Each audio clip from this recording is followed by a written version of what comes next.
Və deyirdim ki, mən günlərlə aç-susuz qalmışam və görürsən, mən birinci kampa düşə biləcəmmi?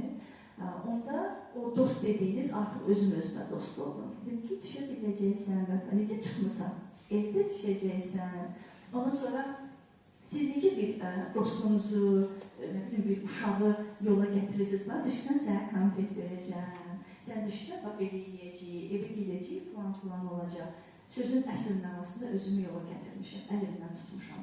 Getmişəm, baxıram, deyirəm ki, mən bu divara düşmək istəyirəm. Ay Allah, mən yenə bu divara düşəcəm. Axı, mən nə qədər çıxım düşünsün, deyirəm ki, düşəcəksən, elə də yaxşı düşəcəksən. Bax, bunu tanıyırsan, gələndə buradan belə keçmişsin. Bu diyaloqla getdim, gecənin qaranlığında işıq görürəm. Başa düşdüm ki, mən artıq yaxınlaşmışım. O cırtdan necə işıq görür, sevinir ki, işıq gələn bir tərəf var. Mən oranı görəndə şerif ona çəlim ki, biz çatmışıq ki, deyirəm, o qədər oxuyor, oynuyor, gəlirdim, tutmuşsan özümdən, gəl.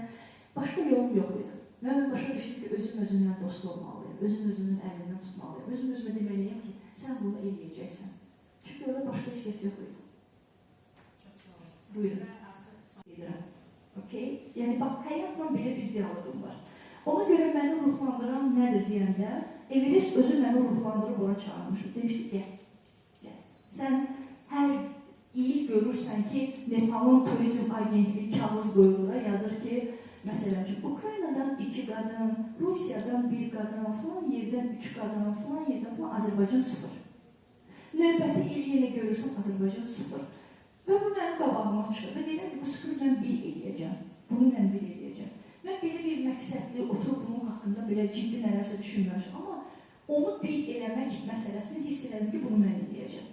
Fikir çatdıra bilirəm. Yəni, bunun həyat məni hədəfləyib və bunu mənim dilimdən və mənim fiziyimdən bir dənə informasiya ötürdüm.